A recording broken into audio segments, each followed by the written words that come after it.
Okay, तर आज आपल्याला न्यू टॉपिक बघायचा आहे, ऍक्सेस स्पेसिफायर अँड इनहेरिटन्स. तर ऍक्सेस स्पेसिफायरची थोडं स्टार्टिंग आपलं ऑलरेडी झालेलं आहे. पब्लिक ऍक्सेस स्पेसिफायर आपण इथून मागच्या प्रोग्राम्स मध्ये केलं होतं. तर एक फक्त मी डिटेल्स शेअर करतो की आतापर्यंत आपलं काय काय झालंय. तर आतापर्यंत 3-4 सेशन झाले ज्याच्यामध्ये आपण C++ आणि सी लँग्वेजचा डिफरन्स बघितला. ऍक्च्युअल C++ लँग्वेजचा काय युसेज आहे आणि ऑब्जेक्ट ओरिएंटेड थिंकिंग मध्ये प्रोग्रामिंग करायची काय गरज पडते, कशामुळं बजाजने स्ट्रॉस्ट्रोकने C++ डेव्हलप केलं 1985 मध्ये. तो सुद्धा सेम ॲट TBL लॅबोरेटरीचाच सायंटिस्ट आहे, जिथून डेनिस रिचेनी सी लँग्वेज डेव्हलप केलं. तर तीच सेम लॅबोरेटरी मधून C++चं पण इनोव्हेशन किंवा डेव्हलपमेंट सगळं जे आहे त्या पर्टिक्युलर लँग्वेजचा जो शोध लागलाय तो तिथंच लागलाय. तर हे सगळ्या गोष्टी, history of C++, difference between C and C++, difference between object oriented language and procedural oriented language, हे आपलं झालं होतं. त्याच्यानंतर आपण शिकलो होतो UPS, जो सगळ्यात महत्वाचा कन्सेप्ट की ऑब्जेक्ट ओरिएंटेड प्रोग्रामिंग कन्सेप्ट म्हणजे काय, त्याच्यामध्ये कुठले कुठले सब टाइप्स येतात. त्याच्यामध्ये आपण class, object, encapsulation, polymorphism, inheritance, abstraction या सगळ्या गोष्टी आपण त्याच्यामध्ये पाहिल्या होत्या. ओके, सगळ्या डेफिनेशन्स आणि त्याचे प्रोग्राम्स. त्याच्यानंतर आपण त्याच्या पुढचा एक प्रोग्राम पण पाहिला होता की नॉर्मल चा सिंटॅक्स C++ मध्ये कसा वर्क होतो. चा सिंटॅक्स आपण .C++ हे एक्सटेन्शन देऊन रन केला होता. तर तो पण कारण होतोय तर C++ हा चा सुपरसेट आहे. जे सी मध्ये आहे ते सगळं C++ मध्ये आहेच. त्याच्यामुळे चा सिंटॅक्स आपला रन झाला होता. हॅलो वर्ल्डचा प्रोग्राम आपण रन करून पाहिलाय .C++ लिहून. आणि C++च्या सिंटॅक्स मध्ये सुद्धा जे हॅश इन्क्लूड, कुठले कुठले पॅकेज करायला लागतात, नेमस्पेस युजिंग नेमस्पेस एसटीडी, याचं मिनिंग काय, हे सगळं आपण डिटेल्स मध्ये पाहिलं होतं. आणि एक क्लास आणि ऑब्जेक्टचं पण बेस सिंटॅक्स आपण पाहिलं होतं, बरोबर. तर हे आठवा, म्हणजे तुम्ही आतापर्यंत C++ मध्ये कुठे आहेत आणि आपल्याला कितपर्यंत C++ येतंय. तर मागचे सगळे सेशन नीट बघायचे. ओके, त्याच्यानंतर आपण महत्वाचा टॉपिक एक घेतला होता, कन्स्ट्रक्टर अँड डिस्ट्रक्टर.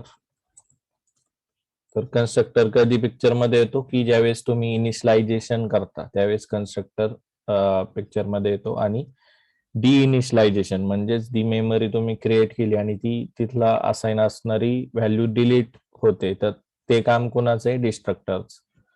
कन्स्ट्रक्टर जर तुम्ही डिफाईन केला नाही तर तो ऑटोमॅटिकली कॉल होतो आणि त्यालाच आपण काय म्हणतो, डिफॉल्ट कन्स्ट्रक्टर, बरोबर. डिफॉल्ट कन्स्ट्रक्टर हा ऑटोमॅटिकली कॉल होतोच, जरी तुम्ही प्रोग्राम मध्ये कन्स्ट्रक्टरचा सिंटॅक्स लिहिला नाही तरी पण. त्याच्यानंतर कन्स्ट्रक्टरचे 3 सब टाईप येतात, डिफॉल्ट कन्स्ट्रक्टर, पॅरामीटराइज कन्स्ट्रक्टर आणि कॉपी कन्स्ट्रक्टर. त्याच्यामध्ये पण आपण पॅरामीटराइज कन्स्ट्रक्टर मध्ये 2 वेगळे प्रकार पाहिले होते, पॅरामीटराइज कन्स्ट्रक्टर नॉर्मल सिंटॅक्स आणि पॅरामीटराइज कन्स्ट्रक्टर विथ डिफॉल्ट कॉम्बिनेशन. हे पण आपलं कोडिंग आणि त्याचे कन्सेप्ट सगळे झालेत, बरोबर. त्याच्यानंतर आपण कॉपी कन्स्ट्रक्टर पण लास्ट सेशन मध्ये शिकलो होतो, जिथं आपण एक्झिस्टिंग ऑब्जेक्टची कॉपी केली होती आणि त्याचे सगळे सिंटॅक्स, त्याचा मीन्स कन्सेप्ट, हे सगळे प्रोग्राम्स तुम्ही रन करायचे. डिस्ट्रक्टरला टाइप्स नाहीये, डिस्ट्रक्टरला कॉल करायची पण गरज पडत नाही. जसं आपण कन्स्ट्रक्टरला कॉल करतो, बरोबर, ऑब्जेक्ट क्रिएट करताना आपण ठरवतो की डिफॉल्ट कन्स्ट्रक्टर कॉल झाला पाहिजे का, पॅरामीटराइज झालं पाहिजे की ऑब्जेक्ट झाला पाहिजे. हे आपण सिंटॅक्स मेन मध्ये ज्यावेळेस ऑब्जेक्ट क्रिएट करतो त्यावेळेस ठरतं की तो कन्स्ट्रक्टरला कुठला कॉल देणार आहे. म्हणजे नेमकी डिफॉल्ट कन्स्ट्रक्टर कॉल होईल की पॅरामीटराइज होईल की कॉपी कन्स्ट्रक्टर होईल, हे ऑब्जेक्ट क्रिएशनच्या सिंटॅक्स वरून समजतं.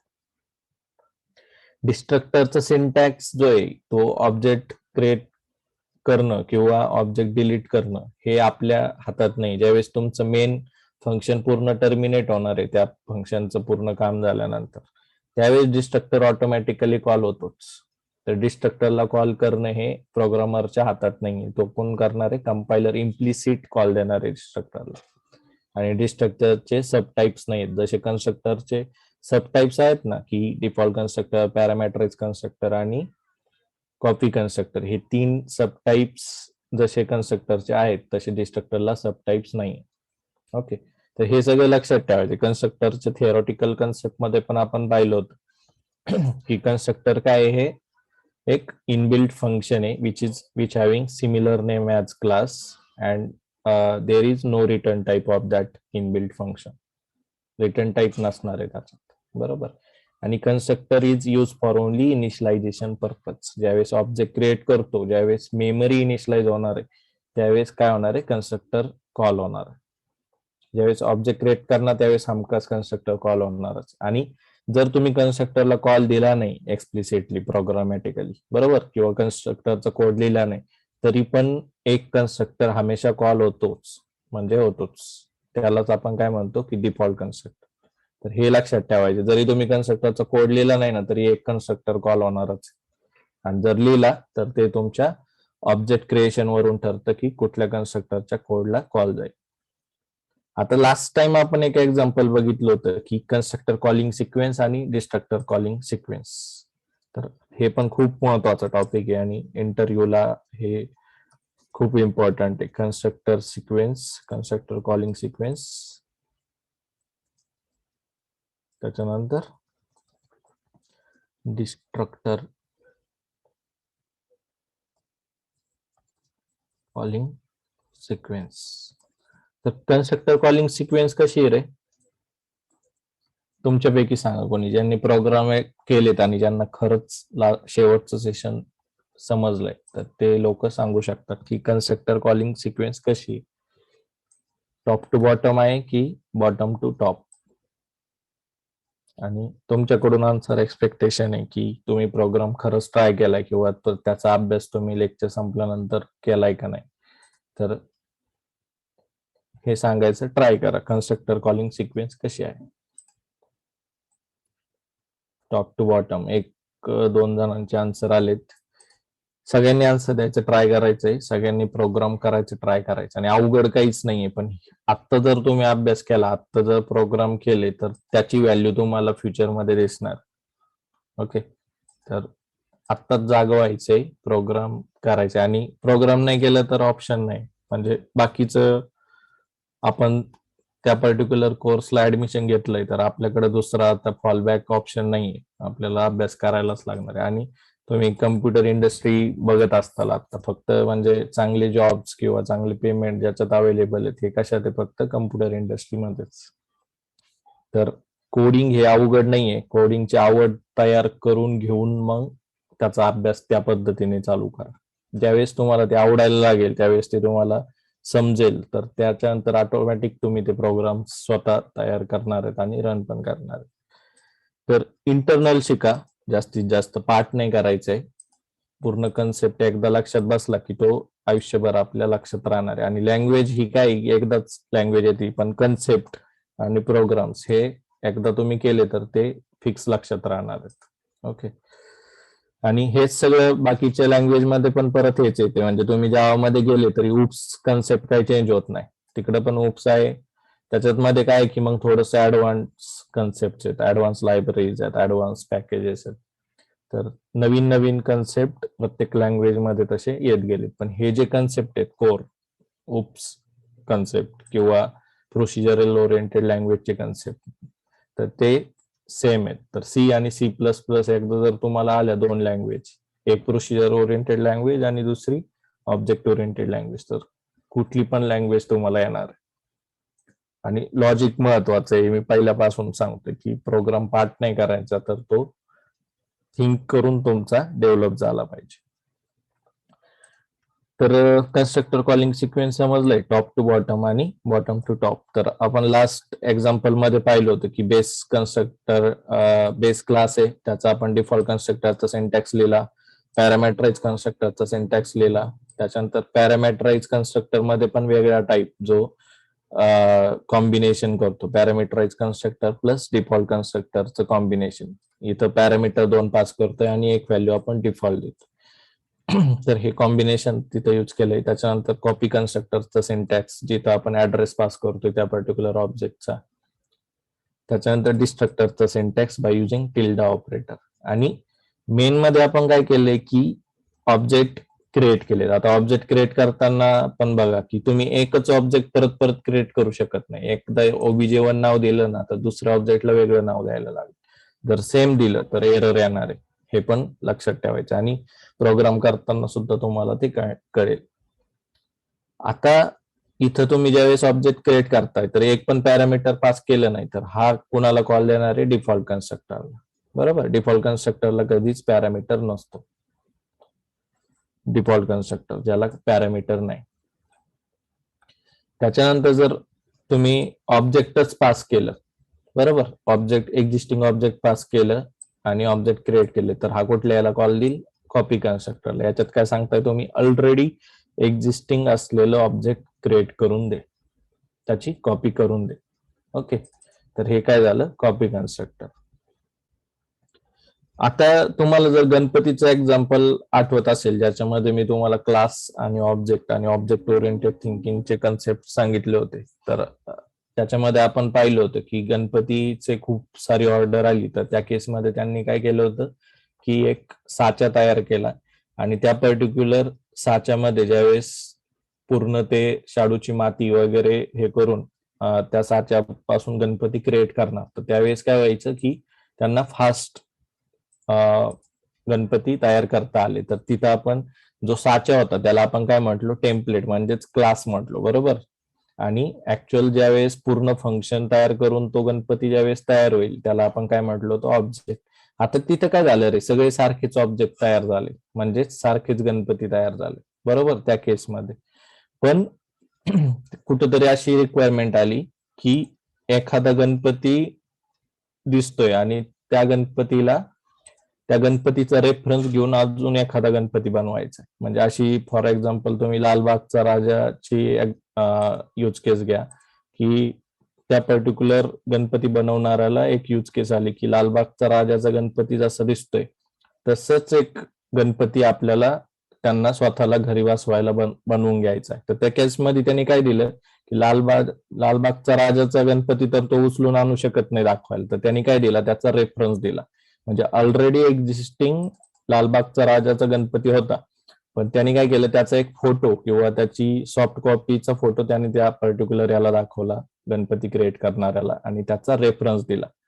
बरोबर, हे समजतंय की एक्झिस्टिंग ऑब्जेक्ट क्रिएट असणार, त्याचा रेफरन्स देणं आणि तसाच ऑब्जेक्ट क्रिएट करून घेणं, हे काम कोणाचं आहे? कॉपी कन्स्ट्रक्टरचं. तर हे एक्झाम्पल मी फक्त समजण्यासाठी देतोय तुम्हाला गणपतीचं, की ज्याच्यामध्ये एक्झिस्टिंग ऑब्जेक्ट क्रिएट होतं आणि त्याचा रेफरन्स देऊन जर तसाचा तसा गणपती आपण क्रिएट करायला सांगत असू तर तो तुम्ही एक्झाम्पल कॉपी कन्स्ट्रक्टर सोबत मॅप करू शकता. ओके, तर हे जे रिअल लाईफ एक्झाम्पल मी सांगतोय तर ते लक्षात ठेवा आणि ते समजण्यासाठी की क्लास हा काय की एम्प्टी टेम्पलेट आहे, फक्त क्लासमध्ये मेमरी अलोकेट होत नाही. क्लास यालाच तुम्ही काय म्हणू शकता की क्लासमध्ये काय असणार आहे? तुमचं combination of data members plus function. पण मेमरी कधीच क्लासमध्ये नसणार. मेमरी कधी होईल? ऑब्जेक्टमध्ये. आणि ऑब्जेक्ट हे काय? रिअल लाईफ एंटिटी, ते दिसणार आहे ज्याच्यामध्ये मेमरी अलोकेट झाली. दिसणारे म्हणजे आता ज्यावेळेस गणपतीचा साचा होता तर तो काय होता की क्लास होता, फक्त त्याच्यामध्ये फक्त आपण सांगितलं होतं की एवढी एवढी माती लागेल, म्हणजेच काय? डेटा मेंबर त्याला एवढं एवढं लागेल, किंवा त्याच्यानंतर त्याची फंक्शनॅलिटी काय काय असेल, बरोबर. तर हे सगळं आपण त्या टेम्पलेटमध्ये ठेवत होतो. सिमिलर एक्झाम्पल मी तुम्हाला त्या बंगलोचं सांगितलं होतं की बंगलो डिझाईन करताना आपण आधी साचा तयार करून घेतो किंवा त्याचा एक ग्राफ तयार करून घेतो की इथं पर्टिक्युलर बेड असेल, इथं हॉल असेल, इथं किचन असेल, इथं जिना असेल, इथं टेरेस असेल. या सगळ्या गोष्टी आपण कागदावर आधी घेतो, त्यालाच आपण काय म्हणायचं इकडे? क्लास. आणि पूर्ण बंगलो ज्यावेळेस तुमचा तयार होईल त्यावेळेस त्याला मेमरी अलोकेट होईल आणि ती एक रिअल लाईफ एंटिटी असेल, म्हणजे ती दिसती, अनुभवता येते, त्याला आपण काय म्हणतो? Real life entity. त्याला काय म्हणायचे? ऑब्जेक्ट. हे सिम्पलर लँग्वेज मध्ये मी क्लास आणि ऑब्जेक्ट तुम्हाला सांगतो. ओके, तर हा कन्सेप्ट एक नीट लक्षात ठेवायचा आणि कोरून ठेवायचं. तुम्हाला क्लास आणि ऑब्जेक्ट हे विसरायचं नाही कधी. आणि हे परत पुढे जावा ज्यावेळेस शिकू, ज्यावेळेस पायथॉन शिकू, ज्यावेळेस PHP शिकू, तिथं क्लास ऑब्जेक्ट येतच. कुठली पण लँग्वेज इथून पुढची शिका तुम्ही, क्लास आणि ऑब्जेक्ट येणारच. जसं जसं आता आपण पुढे पुढे जाणार ना, तर सगळ्या लँग्वेज ऑब्जेक्ट ओरिएंटेडच आहेत. आणि ऑब्जेक्ट ओरिएंटेडचे फायदे तसे आहेत की तुम्ही फास्ट डेव्हलपमेंट करू शकता. टीम लेवलला सपोर्ट करेल अशी ही ऑब्जेक्ट ओरिएंटेड लँग्वेज असते, जिथं फास्ट डेव्हलपमेंट होऊ शकतं, जे प्रोसिजर ओरिएंटेड मध्ये होत नाही. डिबगिंग करायला डिफिकल्ट जातं, कारण तिथं काय की पूर्ण कोड आपण एकाच फाईलमध्ये लिहिलेला असतो. ऑब्जेक्ट ओरिएंटेड मध्ये तुम्हाला वेगवेगळ्या क्लासमध्ये त्याची फंक्शनॅलिटी लिहून पर्टिक्युलर प्रोजेक्ट करता येतो. तर तो वर्क सुद्धा डिस्ट्रीब्यूट तसं करता येतं की एक क्लास त्या पर्टिक्युलर मेंबरनी लिहायचा, दुसरा क्लास दुसऱ्या मेंबरनी लिहायचा, तिसरा क्लास तिसऱ्या मेंबरनी लिहायचा. तर वर्क डिस्ट्रीब्युशन याच्यामध्ये चालतं. पण प्रोसिजर ओरिएंटेड असेल तर एकाच फाईलमध्ये सगळं कोडिंग असणार आहे, तर डिपेंडन्सी जास्त होऊन जाते तिथं. तर त्याच्यामुळं ज्यावेळेस प्रोजेक्ट येतो तर चूज करताना आधी डेव्हलपरला विचार करायला लागतो की कुठली लँग्वेज या पर्टिक्युलर प्रोजेक्टसाठी यूज केली पाहिजे. ऑब्जेक्ट ओरिएंटेड करायची की प्रोसिजर ओरिएंटेड करायची की स्क्रिप्टिंग लँग्वेज करायची की UI ला सपोर्ट करणारी लँग्वेज करायची. तर तिथं अनालिसिसचा पार्ट येतो आणि तिथं पर्टिक्युलर आपल्याला ठरवायला लागतं की कुठली लँग्वेज तिथं चूज करायची. ओके, तर कन्स्ट्रक्टरचं सिंटॅक्स असा आहे आणि डिस्ट्रक्टरला काही सिंटॅक्स नसतो क्रिएट ऑब्जेक्ट वगैरे क्रिएट करताना. डिस्ट्रक्टरचा सिंटॅक्स कोड लेवलला असा असणार आहे, ज्याला रिटर्न टाईप नसेल, तो इनबिल्ट फंक्शन आहे, फक्त एक टिल्डा ऑपरेटर त्याच्यामध्ये यूज केलेलं असतं. आणि डिस्ट्रक्टर कॉल होईल तर तो काय सांगणार आहे, डिइनिशियलायझेशन पर्पजसाठी यूज होतो. ऑब्जेक्ट म्हणजे इनिशियलायझेशन, जिथं मेमरी क्रिएट होणार, जिथं काहीतरी व्हॅल्यू असाइन होणार, तर त्या पर्टिक्युलर कन्सेप्टला आपण काय म्हणतो, इनिशियलायझेशन. इनिशियलायझेशन आलं तर कन्स्ट्रक्टर पिक्चर मध्ये येतं. त्याच्यानंतर ऑब्जेक्ट एक्झिस्टिंग ऑब्जेक्टची जर कॉपी करायची तर कॉपी कन्स्ट्रक्टर येतं. त्याच्यानंतर पॅरामेट्राइज कन्स्ट्रक्टरला तुम्ही कॉल मारू शकता आणि कॉम्बिनेशन ऑफ पॅरामेट्राइज प्लस डिफॉल्ट, त्याचं एक्झाम्पल सुद्धा आपण इथं पाहिलं होतं. 2 पॅरामीटर तिकडनं पास केलेत, घेताना 3 इकडे घेतलेत, पण एक डिफॉल्ट आहे. तर त्याच्यानुसार पण कॉम्बिनेशन मध्ये पण पॅरामेट्राइज कन्स्ट्रक्टर वर्क होतो.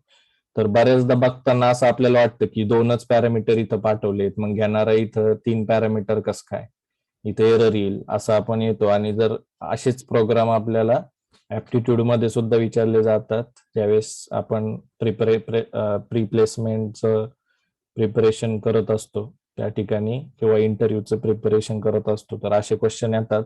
आणि तिथं जर आपण मग प्रथम दर्शनी जर बघितलं तर आपल्याला काय वाटतं की 2च पॅरामीटर पाठवलेत आणि इथं तर 3 दिसतात, तर इथं नॉर्मल फंक्शन मध्ये असं चालणार नाही, तर इथं एरर येऊ शकतो. पण हे सपोर्ट करतं. ओके, डिफॉल्ट जर व्हॅल्यू असेल पॅरामीटराइज कन्स्ट्रक्टर मध्ये पास करताना, जर तुम्ही 2 पास केले आणि एक दुसरी डिफॉल्ट असेल तर ते वर्क करणार आहे. आणि अजून बाकीच्या 3, 4, 5 असे किती पण तुम्ही डिफॉल्ट इथं टाकू शकता, तर ते चालणार आहे. हे असाइनमेंट तुम्ही करू शकता, पण हे तुम्हाला पुस्तकात सापडणार नाहीये कुठं. ओके, हे फक्त तुम्हाला प्रोग्रामॅटिकली असंच इथं कळणार. पण आणि हा एक म्हणजे ऍडिशनल कन्सेप्ट आहे याच्यामध्ये, की डिफॉल्ट प्लस पॅरामेट्राइज कॉम्बिनेशन आपण यूज करू शकतो. ओके, तर सिक्वेन्स ही ऑलवेज कशी असणार आहे कन्स्ट्रक्टरची, टॉप टू बॉटम. जसे ऑब्जेक्ट क्रिएट करत करत जाणार तसं तसं कन्स्ट्रक्टरला कॉल होत जाईल, पण टॉप टू बॉटम कॉल होत जाणार. असं कधीच नाही होणार की ऑब्जेक्ट 4 शेवटी तयार केलंय आणि त्याच्या कन्स्ट्रक्टरला आधी कॉल गेलाय, असं कधीच होणार नाही. जसं जसं तुम्ही ऑब्जेक्ट क्रिएट करणार तसा कन्स्ट्रक्टरला कॉल जाईल. पण डिस्ट्रक्टरचा सिक्वेन्स कसा असणार आहे की जे शेवटी ऑब्जेक्ट क्रिएट केलंय ना ते सगळ्यात आधी डिलीट होणार आहे. त्याच्यानंतर जे त्याच्या आधी जे क्रिएट केलं ते नंतर डिलीट होईल, आणि जे सगळ्यात आधी ऑब्जेक्ट क्रिएट केलं हे सगळ्यात शेवटी डिलीट होईल. तर बॉटम टू टॉप ही सिक्वेन्स कोणाची आहे, डिस्ट्रक्टरची. टॉप टू बॉटम ही सिक्वेन्स कोणाची आहे, कन्स्ट्रक्टरची. आणि बॉटम टू टॉप काय आहे, तर डिस्ट्रक्टरची सिक्वेन्स बॉटम टू टॉप अशी काय, तर कॉपी कन्स्ट्रक्टर मध्ये तुम्ही बघू शकता की ऑब्जेक्ट 2 मध्ये ऑब्जेक्ट 1 चा रेफरन्स, म्हणजे ऑब्जेक्ट 1 हे आधी डिलीट करून चालणार आहे का? नाही चालणार, तिथे एरर मारल तो, कारण ऑब्जेक्ट 2 ऑब्जेक्ट 1 ला रेफरन्स करतोय. बरोबर. तर ह्या केसमध्ये जर तुम्ही बघितलं, जर इथं डिस्ट्रक्टरनी जर ऑब्जेक्ट 1 हा आधी डिलीट केला असता आणि नंतर ऑब्जेक्ट 2 डिलीट केला असता, तर त्या केसमध्ये काय होतंय की प्रॉब्लेम येतोय. ऑब्जेक्ट 2 हे ऑब्जेक्ट 1 ला रेफरन्स करतोय, त्याच्यामुळे ऑब्जेक्ट 1 आधी डिलीट करून चालणार नाही. पण ऑब्जेक्ट 2 जर केला तर काय प्रॉब्लेम नाही.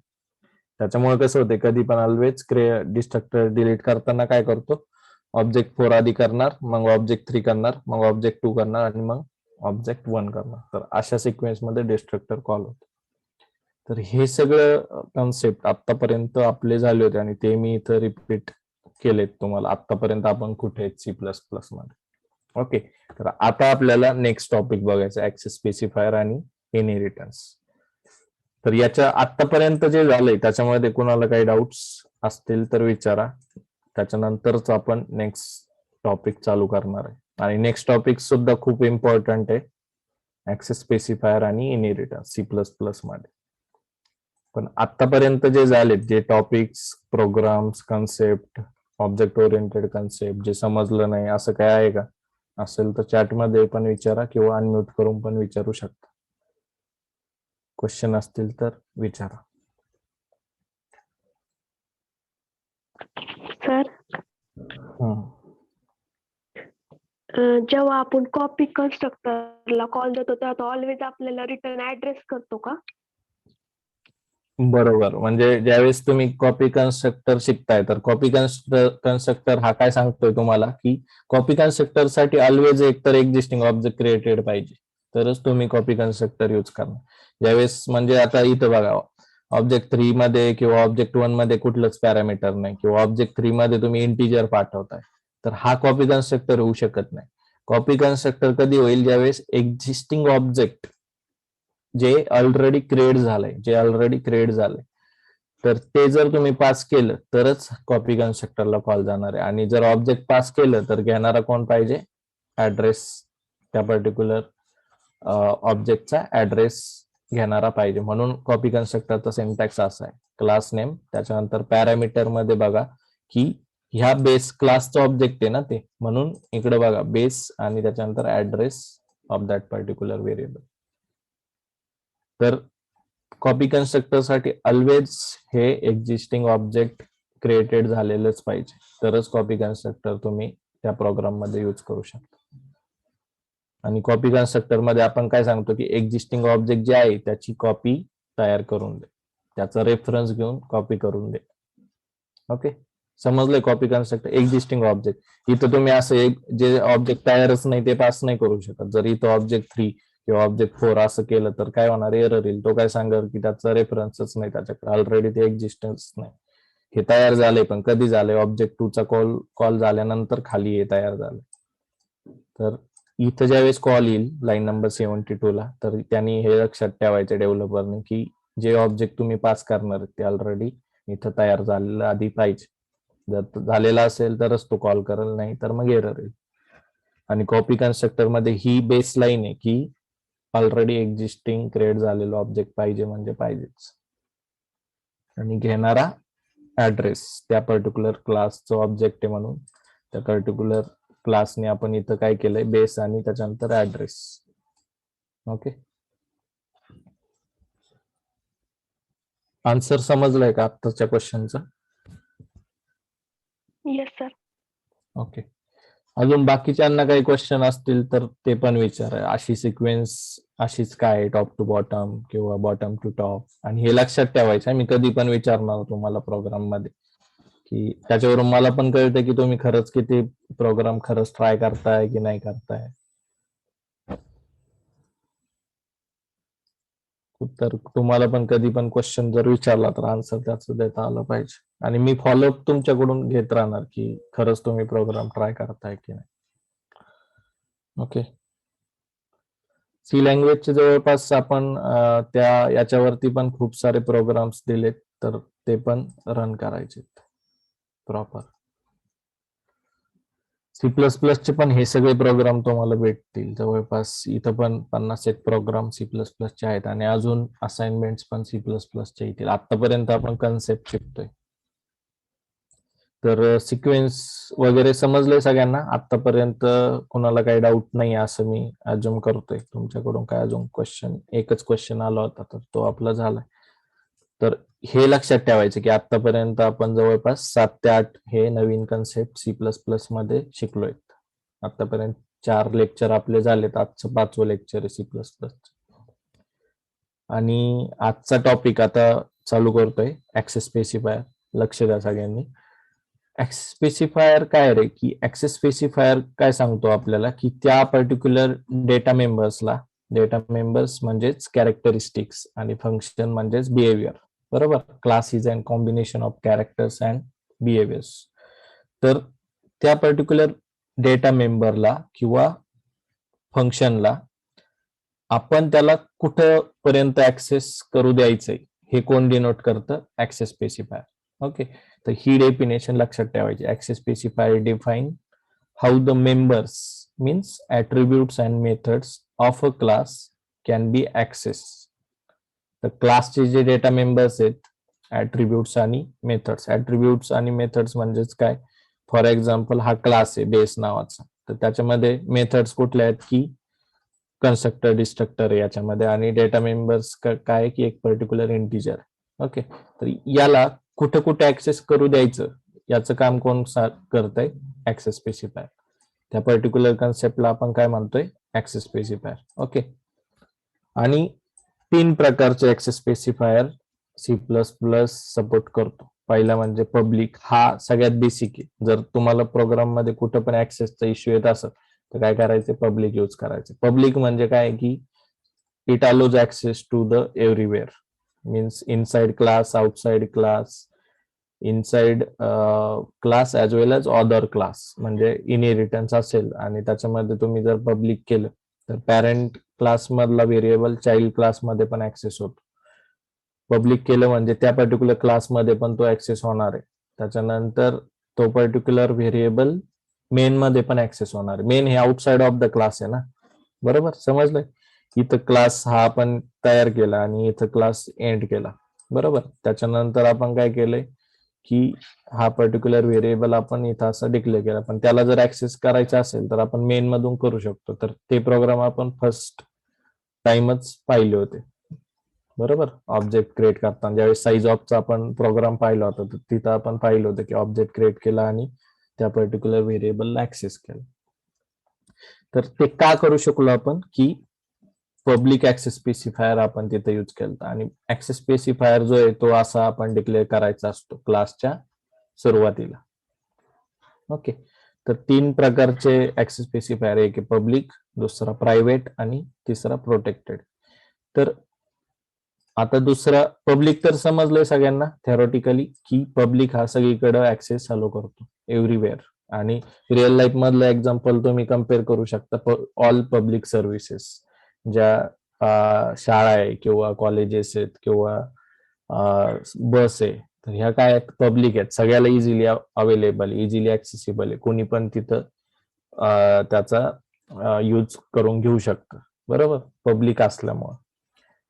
पण काही गोष्टी प्रायव्हेट असतात, बरोबर? म्हणजे काहींचा फॉर एक्झाम्पल तुम्ही बघू शकता की प्रॉपर्टी असते, प्रायव्हेट प्रॉपर्टी, बरोबर? ज्याचं स्वतःची पूर्ण प्रायव्हेट प्रॉपर्टी आहे किंवा प्रायव्हेट बँक मधला पैसा आहे. ह्या सगळ्या गोष्टी काय झाल्या? प्रायव्हेट झाल्या. त्या फक्त त्याच्याच आहेत, बरोबर? त्याला ऍक्सेस कोण करू शकतं? फक्त तोच माणूस करू शकतो. आपल्या सुद्धा स्वतः म्हणजे खूप साऱ्या प्रायव्हेट गोष्टी असतात, तर त्या तुम्ही असं कम्पेअर करू शकता की पब्लिक म्हणजे काय की सगळ्यांना अवेलेबल, प्रायव्हेट म्हणजे काय? फक्त त्या पर्टिक्युलर माणसालाच अवेलेबल. तर प्रायव्हेटला काय असतो? ऍक्सेस कंट्रोल, फक्त स्वतःच ऍक्सेस करू शकतो. आपला बँक अकाउंट असेल तर त्याचं जे ऑनलाईन डिटेल्स वगैरे असतील त्याला आपण स्वतःच ऍक्सेस करतो. म्हणजे घरातल्या माणसांना सुद्धा आपण ते ऍक्सेस देत नाही. कधी कधी मोबाईलचा पण एक्झाम्पल घेऊ शकता की मोबाईलचा जर ऍक्सेस करायचा तर त्याचा जो लॉकिंग पासवर्ड असतो तो फक्त आपल्यालाच माहित असतो. इतका प्रायव्हेट आपण तो ठेवलेला असतो. त्याचा ऍक्सेस आपण पब्लिकली कोणाला देत नाही, बरोबर.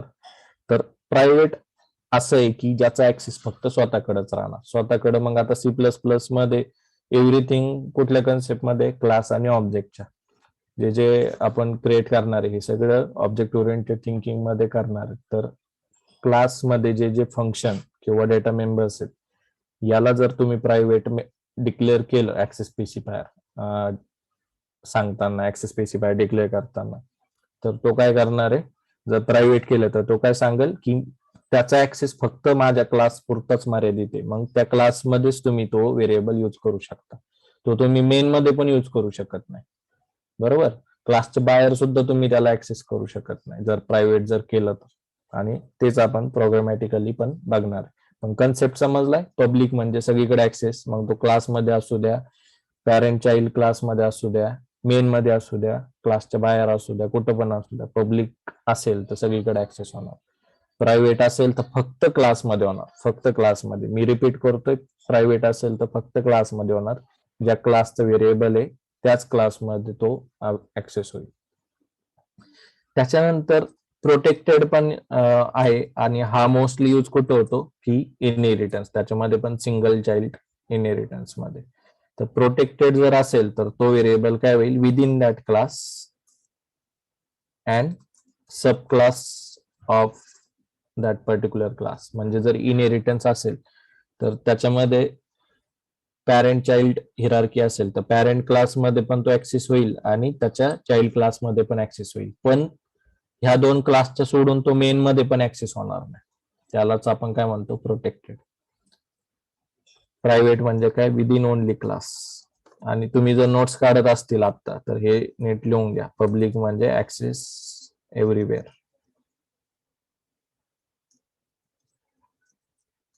पब्लिक सगळीकडे ऍक्सेस करणार. Private only within the class, क्लासच्या बाहेर पण नाही.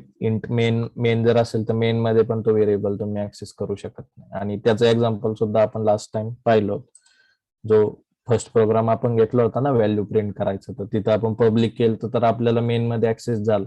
पण ज्यावेळेस आपण प्रायव्हेट केलं तर लगेच आपल्याला एरर आला की इनऍक्सेसिबल. तर तेच एक्झाम्पल तुम्ही डोळ्यासमोर ठेवू शकता. जर प्रायव्हेट केलं तर काय होतंय, फक्त क्लासमध्ये ऍक्सेस करू शकतो पण क्लासच्या बाहेर नाही. मग ते मेन मध्ये सुद्धा तुम्ही ऍक्सेस करू शकणार नाही. त्याच्यानंतर प्रोटेक्टेड जर असेल तर प्रोटेक्टेड मध्ये मग क्लासमध्ये करू शकता आणि त्याच्या सब क्लासमध्ये करू शकता, पण तुम्ही मेन मध्ये करू शकणार नाही. ओके, तर ह्या 3 यूज केसेस नीट लक्षात ठेवायचे. आणि ह्या प्रोग्राम मध्ये पण ज्यावेळेस आपण इम्प्लिमेंटेशन करतो तर तिथं ह्या गोष्टी लागतात. जर तुमचा एकच क्लास किंवा एकच पर्टिक्युलर फंक्शन हे जेनेरिक असेल आणि त्याचे कंझ्युमर जर खूप सारे क्लास असतील वेगवेगळे आणि खूप सारे डेव्हलपर जर त्या पर्टिक्युलर फंक्शनला यूज करणार असतील, तर तुम्हाला ते फंक्शनचं ऍक्सेस स्पेसिफायर काय करायला लागणार आहे, पब्लिक करायला लागेल, बरोबर. जर प्रायव्हेट केलं तर काय होईल, तुमचं फंक्शन जे आहे जेनेरिक ते दुसऱ्या क्लासला ऍक्सेस करू देईल का, नाही. तर तिथे या गोष्टी खूप महत्वाच्या आहेत की पब्लिक करायचंय, प्रायव्हेट करायचंय की प्रोटेक्टेड करायचं. जर पब्लिक केलं तरच तुमचं त्या पर्टिक्युलर क्लासच्या बाहेर ऍक्सेस जाईल आणि बाकीचे लोक पण यूज करू शकतील. पण जर तुम्ही फक्त प्रायव्हेट यूज केस ठेवली, काहीतरी सिक्युअर इन्फो आहे, बरोबर, की जो तुम्हाला क्लास प्रोजेक्ट इम्प्लिमेंट करताना बाहेर ऍक्सेस करू द्यायची नाही, त्या केसमध्ये मग तुम्ही ते फंक्शन कसं करणार, प्रायव्हेटली इम्प्लिमेंट करणार, सगळीकडे ऍक्सेस त्याचा जाणार नाही. काही ठिकाणी अशी यूज केस येऊ शकते की फक्त पॅरेंट आणि चाइल्डलाच ऍक्सेस द्यायचा आहे, मग तिथं मग प्रोटेक्टेड यूज करणार. ओके, ह्या यूज केसेस तशा लक्षात ठेवायच्यात. पण मेन कन्सेप्ट लक्षात आला, ऍक्सेस स्पेसिफायर हा फक्त ऍक्सेस अलो करण्याचं किंवा काहीतरी सेक्युरिटी टाकणं किंवा रेस्ट्रिक्शन टाकणं, ह्या गोष्टी अलो करण्याचा कन्सेप्ट कुठला आहे, ऍक्सेस स्पेसिफायर. आणि असली गोष्ट सी लँग्वेज मध्ये नाही, बरोबर. सी लँग्वेज मध्ये जे तयार केलं की त्या पूर्ण फाईलवर सगळीकडे ऍक्सेस होत राहते, global variable, local variable scope मध्ये. पण पब्लिक, प्रायव्हेट आणि प्रोटेक्टेड अशी ग्रॅन्युलरिटी लेवल सी लँग्वेज मध्ये नव्हती. समजलंय? हे होतं ऍक्सेस स्पेसिफायर. आता आपण त्याचा एक प्रोग्राम बघणार आहोत. आता इथं ऍक्सेस स्पेसिफायरचा प्रोग्राम आपण याच्यात पाहतोय. ऍक्सेस स्पेसिफायर मध्ये प्रोग्राम चालू करताना असे इन्क्लूड वगैरे केले, हे बेसिक आहे, हे आता पाठ झालं पाहिजे तुमचं. त्याच्यानंतर प्रोग्राम चालू केला तर क्लास आलाच. जर सी प्लस प्लस असेल तर क्लास त्याच्यामध्ये येणार. क्लास आल्यानंतर इथं क्लास टर्मिनेट केला आणि इकडं मेन चालू केले, क्लासचं ऑब्जेक्ट तयार केले. त्याच्यानंतर बेसिक ऑपरेशन केलं आणि रिटर्न 0 आणि क्लास क्लोज. आता ह्या पर्टिक्युलर क्लासमध्ये ऍक्सेस स्पेसिफायर लक्ष घ्या की इथं काय केलं की एक पब्लिक व्हेरिएबल तयार केला, त्याच्यानंतर एक प्रायव्हेट व्हेरिएबल तयार केला आणि एक प्रोटेक्टेड व्हेरिएबल तयार केला. तर मल्टिपल व्हेरिएबल्स असे आपण ऍक्सेस स्पेसिफायर देऊन एकाच क्लासमध्ये तयार करू शकतो. आतापर्यंत आपण काय करायचो, एकच व्हेरिएबल द्यायचो. म्हणजे आधीचं जर एक्झाम्पल बघितलं, इथं काय केलं तर एक व्हेरिएबल होता, एकालाच डायरेक्ट असं पब्लिक म्हटलं. याच्या आधीचे पण प्रोग्राम सगळे बघितले आतापर्यंत झालेले, तर तिथं आपण पब्लिक यूज करत होतो. पण तुम्ही depend on use case, C plus plus तुम्हाला अलो करते की तुम्ही पब्लिक, प्रायव्हेट आणि प्रोटेक्टेड असे डेटा मेंबर्स घेऊ शकता. काय डेटा मेंबर्सला असं क्रिएट करतानाच तुम्हाला ऍक्सेस स्पेसिफायर द्यायचं आहे. तर पब नावाचा जो व्हेरिएबल त्याला तुम्ही काय सांगितले, पब्लिक. प्राय नावाचा व्हेरिएबल जो आहे तो प्रायव्हेट. प्रो नावाचा व्हेरिएबल जो आहे इंटिजर तो प्रोटेक्टेड आहे. ओके. त्याच्यानंतर आता इथं लक्ष द्या की पब्लिक ज्यावेळेस फंक्शनला सुद्धा ऍक्सेस स्पेसिफायर द्यायला लागतो बरं का. जर डिक्लेअर नाही केला तर तो काय करतो, प्रायव्हेट म्हणून घेतो. हे पण आपण लास्ट टाइम पाहिलं होतं. जर ऍक्सेस स्पेसिफायर तुम्ही दिलाच नाही, फॉर एक्झाम्पल इथं ही लाईन लिहिलीच नाही, तर तो पबला कुठला ऍक्सेस स्पेसिफायर सांगेल, बाय डिफॉल्ट कुठला घेतो, प्रायव्हेट ऍक्सेस स्पेसिफायर. ओके. तसंच फंक्शनला सुद्धा हे द्यायला लागतं आणि जर नाही दिलं तर तो काय घेणार आहे, प्रायव्हेट ऍक्सेस स्पेसिफायर. आता इथं पब्लिक दिलं. आता ज्यावेळेस इथं डिफॉल्ट कन्स्ट्रक्टरचा सिंटॅक्स आहे, तर हे सगळे प्रोग्राम शिकवायच्या आधी जशी जशी नीड लागणार आहे एका कन्सेप्टची, तर तो मी कन्सेप्ट तुमचा आधी घेतलाय. म्हणजे ऍक्सेस स्पेसिफायर शिकताना आपल्याला काय लागणार होतं, कन्स्ट्रक्टरचं सिंटॅक्स लागणार होता किंवा क्लास आणि ऑब्जेक्टचं सिंटॅक्स लागणार होता. तर ते कन्सेप्ट आपले सगळे झाले. आता आपण एक पुढची लेवल शिकतोय की ऍक्सेस स्पेसिफायर, ज्याच्यामध्ये आपण 3 प्रकारचे डेटा मेंबर तयार केले. त्याच्यानंतर फंक्शनला पण ऍक्सेस स्पेसिफायर दिला. आणि इथं जर बघितलं तर बघा, क्लासच्या आतमध्येच पब ऍक्सेस करतोय, प्रायव्हेट ऍक्सेस करतोय आणि प्रो पण ऍक्सेस करतोय. तर हे अलाउड आहे, बरोबर. इथं काय केलं, डिफॉल्ट कन्स्ट्रक्टरचा सिंटॅक्स, त्या कन्स्ट्रक्टरला कॉल केला की काहीतरी व्हॅल्यू त्याला सेट कर. ओके. आता हे यायला पाहिजे, हे आपलं ऑलरेडी झाले डिफॉल्ट कन्स्ट्रक्टर. त्याच्यानंतर क्लासमध्ये सगळेच ऍक्सेसिबल असणार, कारण इथं जर बघितलं पब्लिक काय की ऍक्सेस एव्हरीवेअर, मग तो क्लासमध्ये पण आहे. प्रायव्हेट बघितलं तो क्लासमध्ये पण आहे. प्रोटेक्टेड बघितलं तो स्वतःच्या क्लासमध्ये पण आहे. तर क्लासमध्ये जर असेल तर तो ऍक्सेसिबल आहे. पब्लिक असू, प्रायव्हेट असू, प्रोटेक्टेड असू, तिघं पण क्लासमध्ये ऍक्सेस होतात. त्याच्यानंतर मग हे एक फंक्शन क्रिएट केलंय आणि फंक्शन मध्ये बघा काय केलंय की पब्लिक डेटा मेंबर प्रिंट केलाय, त्याच्यानंतर प्रायव्हेट डेटा मेंबर प्रिंट केलाय आणि प्रोटेक्टेड डेटा मेंबर प्रिंट केलाय. तर प्रिंट होताना 10, 20, 30 अशी व्हॅल्यू जी इनिशियलायझेशन मध्ये झाली तीच त्या फंक्शन मध्ये सी आउट करून प्रिंट केली. ओके. हा झाला सिंटॅक्स. आता मेन मध्ये जर आपण आलो तर मेन मध्ये आल्यानंतर आपण काय केलंय, ऑब्जेक्ट क्रिएट केलंय. ऑब्जेक्ट क्रिएट केला, आता इथं पॅरामीटर दिसत नाही किंवा कॉपी कन्स्ट्रक्टर सारखं एक्झिस्टिंग ऑब्जेक्ट पण पास केलं नाही. तर इथं कन्स्ट्रक्टर कुठला कॉल झालाय, डिफॉल्ट कन्स्ट्रक्टर. ओके. इथं कंट्रोल आला, तो काय जाईल, डिफॉल्ट कन्स्ट्रक्टरला जाईल, सांगेल की पब, प्राय आणि प्रो हे व्हेरिएबल डिफॉल्ट कन्स्ट्रक्टर मध्ये जे इनिशियलाइज केले ती व्हॅल्यू त्याला सेट कर. ती व्हॅल्यू सेट होईल. पुढच्या लाईनला कंट्रोल आला. कंट्रोल आल्यानंतर जर हे बघा, जर तुम्ही इथं पब्लिक व्हेरिएबल ऍक्सेस करायचं ट्राय केलं, फॉर एक्झाम्पल सी आउट म्हणून तुम्ही काय केलं, इथं पब्लिक व्हेरिएबल आपण ऍक्सेस करू शकतो. तर ओबीजे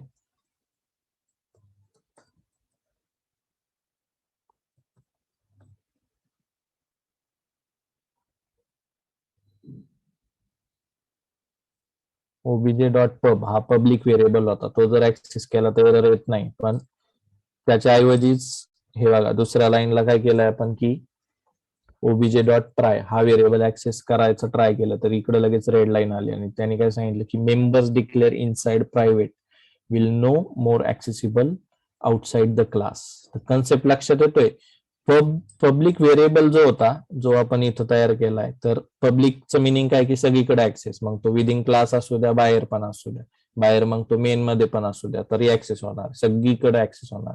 त्याचं मिनिंग झालं पब्लिक. तर पब व्हेरिएबल काय पब्लिक, म्हणून तो क्लासमध्ये त्या पर्टिक्युलर कन्स्ट्रक्टर मध्ये पण ऍक्सेस झाला, त्याच्यानंतर फंक्शन मध्ये पण ऍक्सेस झाला जे त्याच क्लासमध्ये, आणि मेन मधून पण तो ऍक्सेस झालाय. बरोबर. पण प्रायव्हेटचा कन्सेप्ट काय की प्रायव्हेट काय होणार, फक्त त्या पर्टिक्युलर क्लासमध्ये होणार. मग मग त्या क्लासच्या कन्स्ट्रक्टर मध्ये पण तो ऍक्सेस झाला आणि फंक्शन मध्ये पण ऍक्सेस झाला. बरोबर. पण तो क्लासच्या बाहेर ऍक्सेस करू देतोय का? नाही, त्यांनी लगेच इकडे एरर मारला. समजलंय कन्सेप्ट?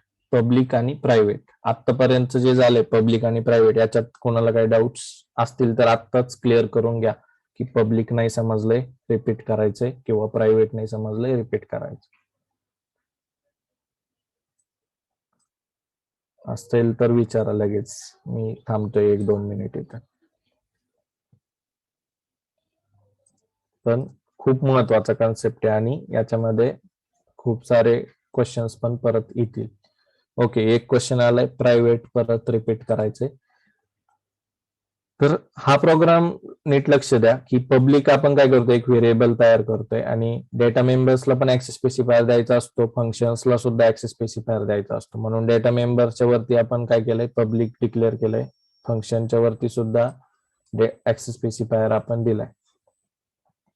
तर मी काय सांगतोय की प्रायव्हेट जर असेल, पब्लिक समजलं आधी, सगळ्यात आधी की पब्लिक काय की सगळीकडे ऍक्सेस, मग तो क्लासमध्ये असू द्या, क्लासच्या बाहेर सुद्धा.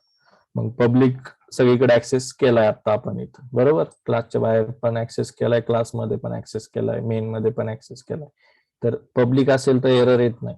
पण जर प्रायव्हेट असेल तर प्रायव्हेटची डेफिनेशन काय की members which are declare with private are only accessible within the class. Only within the class. Private असेल तर फक्त क्लासमध्ये तुम्ही प्रायव्हेट मेंबर ऍक्सेस करू शकता. आता इथं प्रायव्हेट हा व्हेरिएबलचं नाव काय आहे, PRI. तो व्हेरिएबल क्लासमध्ये कुठं पण लिहिला तरी तो ऍक्सेस होणार. मग तो कन्स्ट्रक्टर मध्ये लिहा, फंक्शन मध्ये लिहा, काही मॉडिफिकेशन जर करायचे असतील क्लासमध्ये, तिथं जरी तो प्रायव्हेट व्हेरिएबल लिहिला तरी तो ऍक्सेस होतोय. आणि त्याच एक्झाम्पल इथं आपण लिहिलंय की कन्स्ट्रक्टर मध्ये यूज केलाय प्रायव्हेट व्हेरिएबल, तो ऍक्सेस झाला. फंक्शन मध्ये यूज केलाय प्रायव्हेट व्हेरिएबल प्रिंट करताना, तिथं पण ऍक्सेस झाला. पण ह्या फंक्शनची बाउंड्री इथं संपली ज्यावेळेस कर्ली ब्रॅकेट क्लोज आणि सेमिकोलन लिहितो, तर त्या फंक्शनची बाउंड्री तिथं संपली. आणि मेन मध्ये ज्यावेळेस आपण त्याला ऍक्सेस करायला गेलो, आता मेन मध्ये ऍक्सेस करायचंय क्लास कुठला पण, तर कुठलं एकच वे की ऑब्जेक्ट क्रिएट करायला लागतंय. मग ऑब्जेक्ट क्रिएट केला आपण, तर ऑब्जेक्ट ज्यावेळेस क्रिएट करू त्यावेळेस साईज किती क्रिएट होईल, जेवढे डेटा मेंबर आहेत तेवढी. आता ह्या एक्झाम्पल मध्ये 3 इंटिजर्स आपण इथं तयार केलेत. बरोबर. पब, प्राय आणि प्रो 3 इंटिजर तयार केले, तर साईज किती तयार होईल, 12. तर ह्या ऑब्जेक्टला 12 साईज तयार झाली. आणि त्या पर्टिक्युलर डेटा मेंबर्सला ऍक्सेस करायचा असेल तर ऑब्जेक्ट थ्रू तयार करू शकतो. दुसरा वे आहे का C++ मध्ये? नाही. मग ऍक्सेस जर करायचंय तर जसं आपण इथं डॉट पब्लिक व्हेरिएबल ऍक्सेस केलाय, तर तो आपल्याला ऍक्सेस होतोय का, तर तो पब्लिक आहे म्हणून तो मेन मधून ऍक्सेस होतोय. पण जर सिमिलर कोड आपण प्रायव्हेट व्हेरिएबल ऍक्सेस करायला जर लिहिला तर एरर येतो. हे काय येतोय की प्रायव्हेट व्हेरिएबल फक्त क्लासमध्ये ऍक्सेसिबल, तो त्याला अलाउ करत नाही की माझा जो पर्टिक्युलर डेटा मेंबर आहे तो फक्त मीच ऍक्सेस करू शकतो. जी माझी प्रायव्हेट प्रॉपर्टी ती फक्त मीच ऍक्सेस करू शकतो, त्याचा मी ऍक्सेस कोणालाच देणार नाही, हे त्याला दाखवायचं.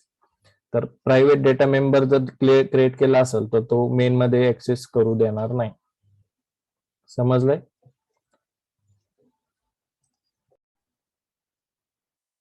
समजलंय आत्ताच? प्रायव्हेट डेटा मेंबर हा ऍक्सेस करू देणार नाही. समजलं असेल तर ओके, समजलं. आणि बाकीच्यांना पण काही क्वेश्चन असेल तर विचारा. आतापर्यंत आपण प्रायव्हेट आणि पब्लिक हे दोनच इथं क्रिएट केलेत आणि ऍक्सेस केले. प्रायव्हेट डेटा मेंबर ऍक्सेस होत नाही. त्याच्यानंतर प्रोटेक्टेड डेटा मेंबर, जी डेफिनेशन मी इथं सांगतोय ना की सेम हेच तुम्ही नोट्स मध्ये लिहायचंय. पब्लिक असेल तर access anywhere within class as well as in main. त्याच्यानंतर प्रायव्हेट असेल तर फक्त विदिन क्लास तुम्ही ऍक्सेस करू शकता. आणि तेच आपण या फंक्शन मध्ये बघतोय की तुम्ही कन्स्ट्रक्टर मध्ये पण ऍक्सेस करू शकला, फंक्शन मध्ये पण ऍक्सेस करू शकला, पण विदिन क्लास आहे बरोबर. तर त्याच्यामुळेच तुम्ही प्रायव्हेट डेटा मेंबर ऍक्सेस करू शकला, पण मेन मध्ये करू शकला का नाही. तर इथं मी हे पण लिहितो, इन क्लास अँड मेन.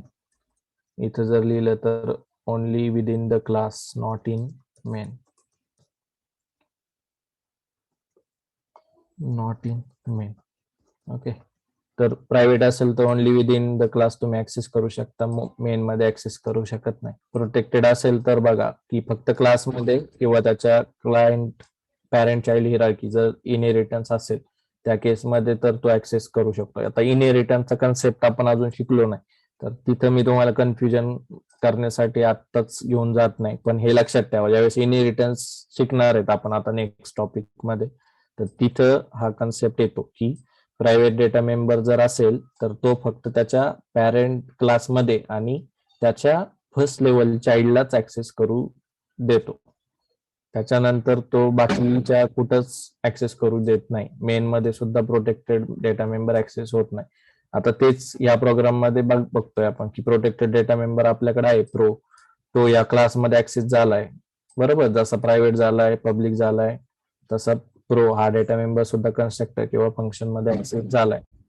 पण तो ज्यावेळेस मेन मध्ये ऍक्सेस करणार आहे, म्हणजे जसं आपण प्रायव्हेटचा सिंटॅक्स लिहिला होता तसंच आपण ऑब्जेक्ट डॉट प्रो हा व्हेरिएबल ऍक्सेस करायला गेलो तरी पण तो एरर मारणार आहे. तो काय सांगतोय की हा जो व्हेरिएबल आहे प्रो तो डिक्लेअर केलाय प्रोटेक्टेड ऍक्सेस स्पेसिफायरनी, आणि तो कुठपर्यंत ऍक्सेस असणार आहे की बेस क्लासमध्ये किंवा इमिजिएट डिराइव्ड क्लास म्हणजेच immediate child, first level child, तिथंच तो ऍक्सेसिबल असणार आहे. तर इनहेरिटन्स तर या पर्टिक्युलर प्रोग्राम मध्ये नाहीये. इथं काय एक क्लास आहे, एक मेन आहे आणि एक ऑब्जेक्ट आहे. तर त्या तीनच ठिकाणच्या कन्सेप्ट मध्ये आपण ऍक्सेस स्पेसिफायर याच्यामध्ये शिकतोय. पब्लिक हा सगळीकडे ऍक्सेस झाला, प्रोटेक्टेड आणि प्रायव्हेट हा सगळीकडे ऍक्सेस होत नाही. प्रायव्हेट तर फक्त क्लासमध्ये होतो आणि प्रोटेक्टेड हा त्या पर्टिक्युलर क्लासमध्ये स्वतःच्या क्लासमध्ये पण ऍक्सेस होतो आणि फर्स्ट लेवल चाइल्डच्या सब क्लासमध्ये, म्हणजे त्या पर्टिक्युलर क्लासमध्ये जर इनहेरिटन्स असेल तर त्याच्यामध्ये पण तो फर्स्ट लेवल चाइल्ड मध्येच ऍक्सेस होतो जर प्रोटेक्टेड असेल. आता कारण ज्यावेळेस इनहेरिटन्स शिकणार आहेत ना तर तिथं multiple inheritance, multi level inheritance हा टाईप पण येतो, जिथं मल्टिपल हिरार्की असते, म्हणजे एक ए पॅरेंट आहे, त्याचा चाइल्ड बी आहे आणि त्याचा चाइल्ड सी आहे, परत त्याच्यानंतर डी पण आहे. तर हे जर असा कोड असेल ए बी आणि सी आणि डी, म्हणजे पॅरेंट क्लास सगळ्यांचा काय झाला ए, पण याच्यामध्ये बी हा काय फर्स्ट लेवल चाइल्ड आहे बरोबर, फर्स्ट लेवल चाइल्ड. त्याच्यानंतर सी काय आहे की सेकंड लेवल चाइल्ड,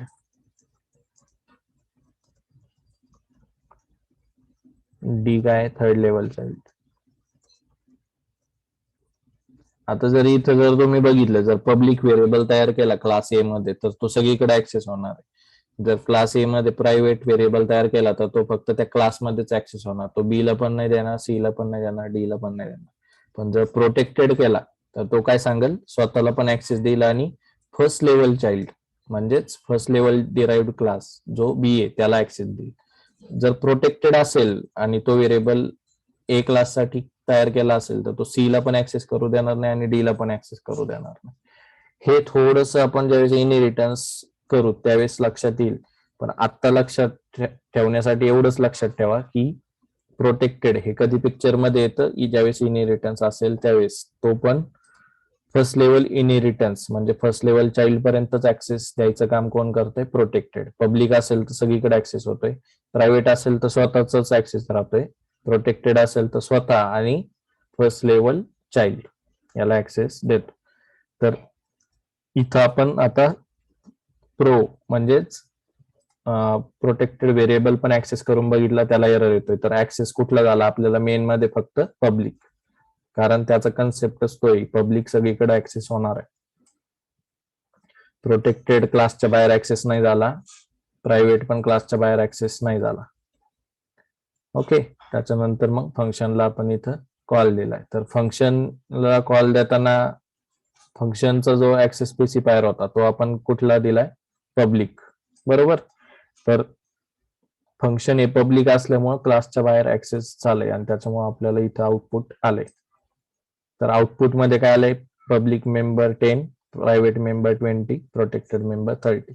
हे 10, 20, 30 हे का इनिशियलाइज झाले, तर सगळ्यात आधी ज्यावेळेस ऑब्जेक्ट क्रिएट केलं त्यावेळेस डिफॉल्ट कन्स्ट्रक्टरला कॉल गेला आणि डिफॉल्ट कन्स्ट्रक्टर मध्ये इथं इनिशियलायझेशन लिहिलंय की पब्लिक व्हेरिएबलला 10 ह्या नंबरने इनिशियलाइज कर, प्रायव्हेट व्हेरिएबलला 20 या नंबरने इनिशियलाइज कर, प्रोटेक्टेड व्हेरिएबलला 30 या नंबरने इनिशियलायझेशन कर. आणि ज्यावेळेस फंक्शनला कॉल दिला सगळ्यात आधी त्यांनी काय चेक केलं की याचा ऍक्सेस स्पेसिफायर कुठला आहे. हा जर ऍक्सेस स्पेसिफायर प्रायव्हेट असता तर क्लासच्या बाहेर ऍक्सेस झाला असता का, याचा आन्सर आता तुम्हीच सांगा. तुम्हाला पब्लिक, प्रायव्हेट, प्रोटेक्टेड समजलंय. तर इथं आता या पर्टिक्युलर व्हेरिएबल किंवा फंक्शनचा ऍक्सेस स्पेसिफायर कुठला आहे, पब्लिक आहे. जर याचा प्रायव्हेट असता तर हा ऍक्सेस क्लासच्या बाहेर झाला असता का. ओके, एक जणाचा आन्सर आलाय नो.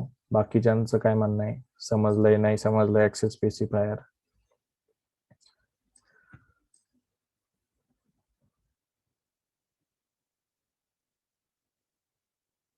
सगळ्यांनी आन्सर द्यायचं ट्राय करा.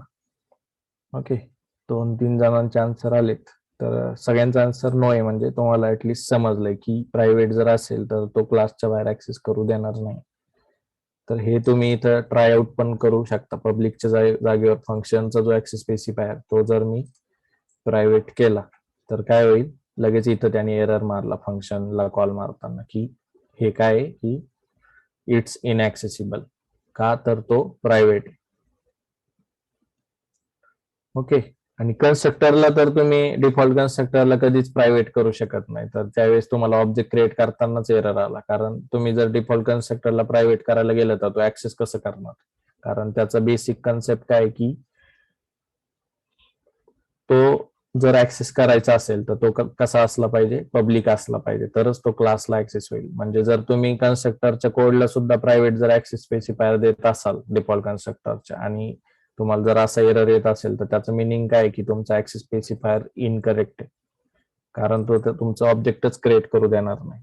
डिफॉल्ट कन्स्ट्रक्टर तर तो कॉल करणारच आहे बरोबर प्रत्येक प्रोग्राम मध्ये. तर कन्स्ट्रक्टरला ऑलवेज डिफॉल्ट कन्स्ट्रक्टर असेल तर पब्लिक त्याचं पाहिजेच, नाहीतर मग एरर मारल तो. समजलंय. आज इथं आपण थांबूयात.